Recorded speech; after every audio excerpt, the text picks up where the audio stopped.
I think if I hear you call me Becky one more time, six-pack, I'm gonna pop your tops. All six of them. Who are you?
Hey, this is Matt once again. Welcome back to another review, and this is a review for Charles Turner. It's a Patreon review. Now, thank you for that. If anyone's ever interested in requesting pretty much any type of video, you just send the request either directly to my PayPal or join my Patreon. It doesn't just have to be a review, it could be a reaction, a topic, pretty much any type of video. But this time, it's The Oath, and I didn't know what this movie was. Came out 2018, give or take. It stars and is directed by a guy named Ike Barinholtz. Now, if you don't know who that is, this is a guy who was on a show called Mad TV for quite a few years. Like I said, he directs the film, he stars in the film. His wife is played by Tiffany Haddish. And the film also has John Cho. Part of me wishes John Cho was the lead. Ike Barinholtz, I had to warm up to him for a bit as an actor. But I don't know, just part of me is like when John Cho came in, I'm like, man, I wish he was the lead. I think the film would have been even better if John Cho was the lead. But with that said, this was a political comedy, and I went, oh god, I'm just tired of politics. I don't give a fuck who you're for, who you're against. I'm just fucking sick and tired up to here with politics. I really am. Just, I'm like, right now I'm watching a fucking political comedy and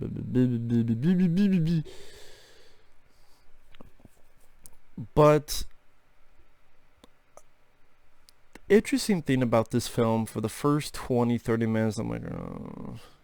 But as it went along, I kind of warmed up to the film a little bit, and while I wouldn't say I loved the film was it got a bit more interesting as I went along, and I'm like, okay, this is a comedy, I'm not really laughing.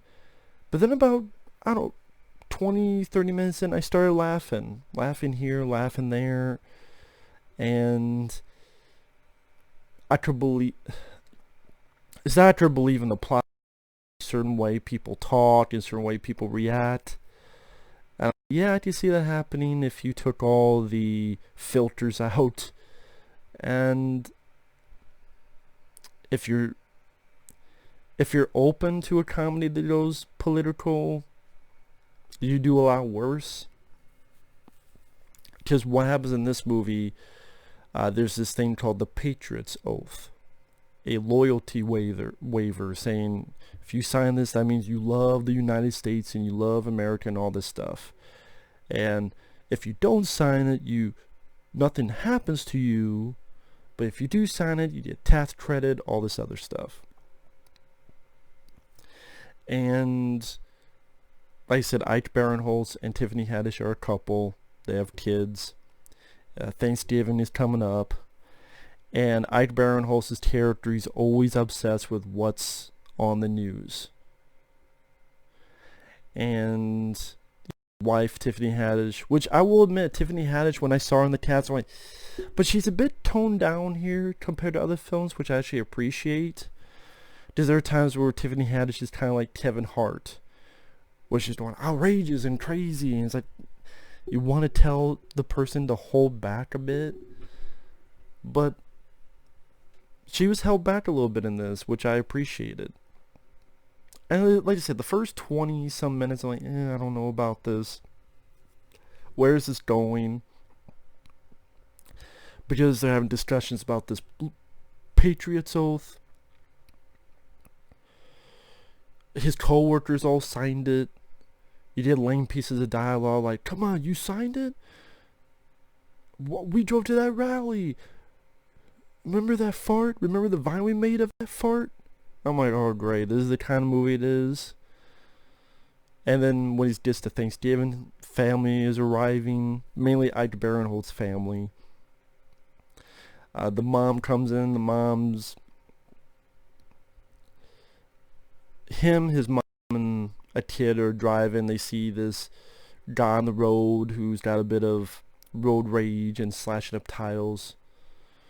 And Ike Barinholtz like, I handled it beautifully, which was bullshit. And at this point, I'm like, I don't even like Ike Barinholtz's character. Because while I kind of agree with what his politics are, the way he's behaving is just being a fucking annoying prick. But as the movie went on, I went, the purpose of it is that both sides can be annoying pricks about it. Just when the family gets invited, he has a brother and his brother's girlfriend, and they're kind of assholes too, and they believe on different politics than he does, and they're just both being assholes about it. And they're having dialogue about Asian drivers, and Ike Barinholtz going, how could you say that? How could you say that? Which I can agree to that, but the way he's expressing it is not really the right way. I believe his sentiment, but not the way he's expressing it. I think, again, that's, I mean, where the fuck is this movie going? I'm like, okay, I think there is a purpose to this. Because as you delve into the film more, there's stuff on the news about how people who didn't sign this oath, they are disappearing. And they're like, oh my god, the CPU, Citizens Protection Unit, they're kidnapping people. They even took, like, Seth Rogen, they even took him.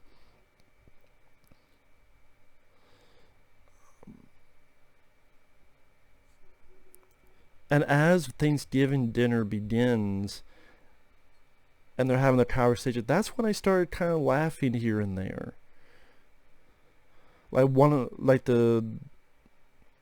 his brother's girlfriend talked about how she keeps getting info from Twitter at Fat Ass Patriot.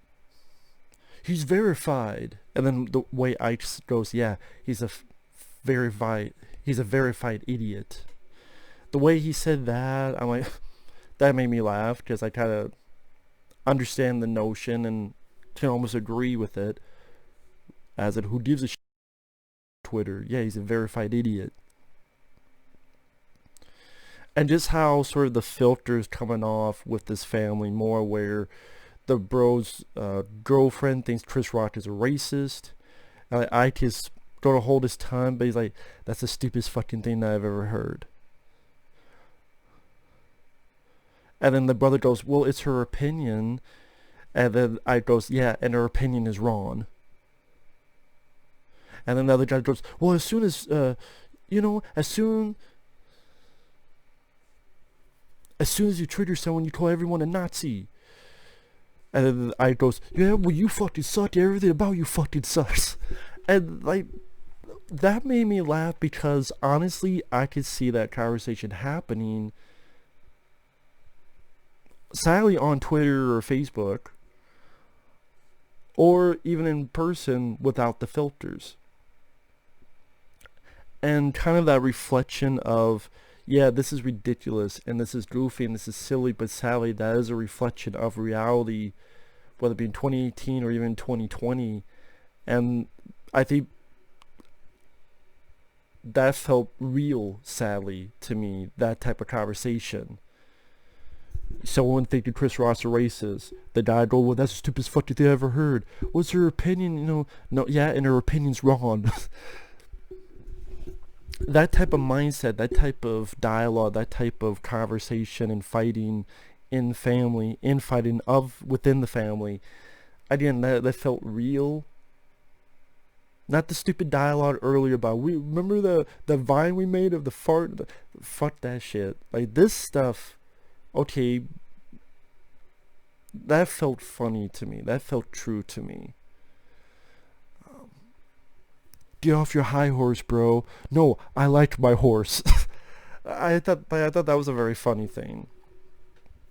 He's getting more pissed off because he finds out more and more of his family signed this oath, including his wife, which he finds out last minute. And he's so upset about you people signing this oath.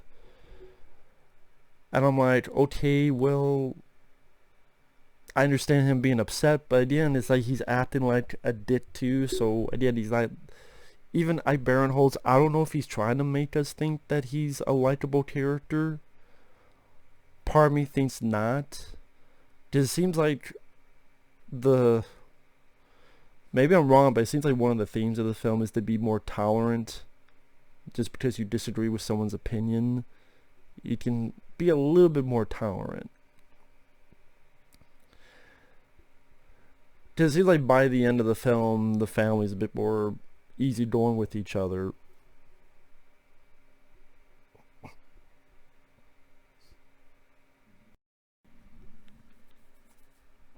But if that was the case, I think there's certain things they could have done to really hit that more of a home run with that topic, with that state of mind, with that direction, if that's what the theme was going for. Because then you get into the second half of the film, John Cho arrives with this other guy, and they're part of the CPU, the Citizens Protection Unit, and they're like, hey, we need to talk to you. No, I'm staying right here. Talk to me right here. And Chancho is more the easygoing guy, and the other guy is a fucking mental case. And things just go out of control, where the guys be more and more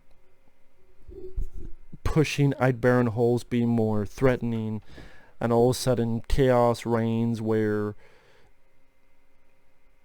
the guy pulls a gun on them. And John Cho, again, he's being the more reasonable, hey, put the gun down, what are you doing? They both have to get knocked out or tased, and just this sort of, and that's why I'm like, okay, where's this going? But I'm getting a bit more interested. And Ike Barinholtz's character, I thought, became a little bit more likable. Like when this guy is talking shit to his wife, and he starts beating the fuck out of the guy. And he's like, you don't talk about my wife like that. That's my wife. I love her. And he's just beating the fuck out of the guy. I'm like, okay. And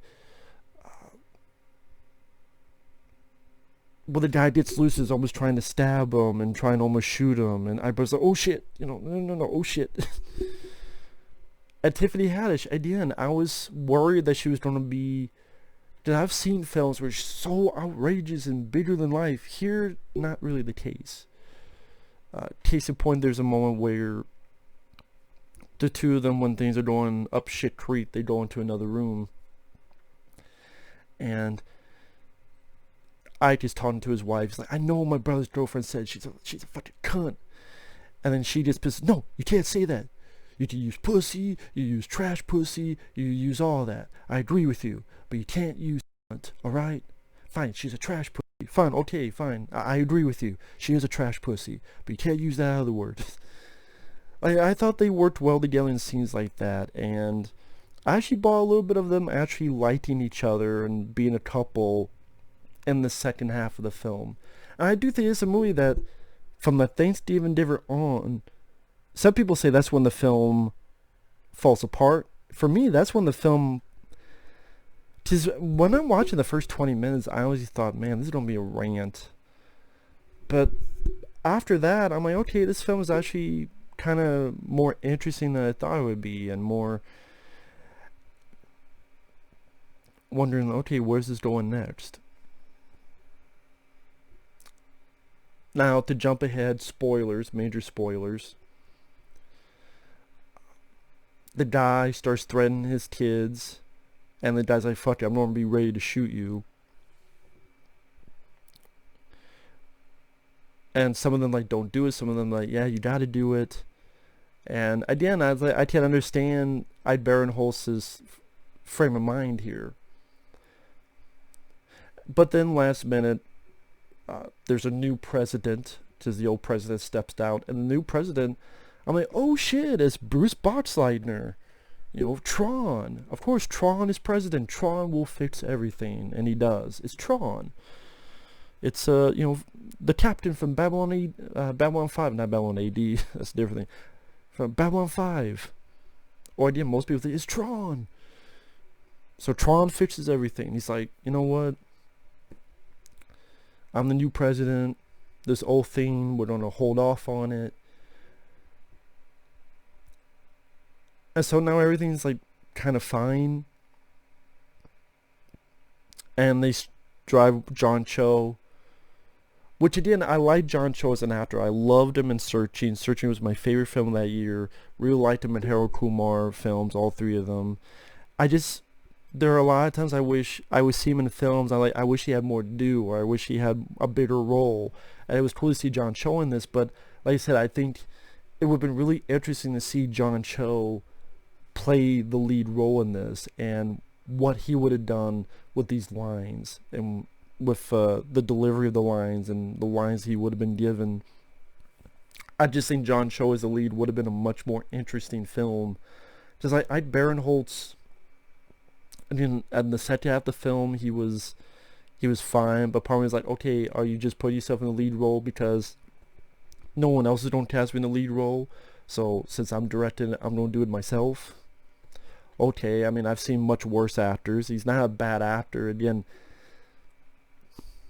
maybe even if it was John Cho, maybe it's the way the character's written, he still would have been unlikable in the beginning. I don't know. But I could never know because he didn't give that the chance.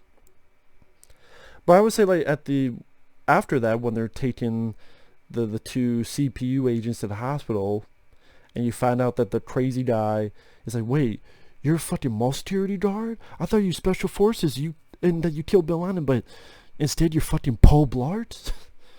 I did like that line.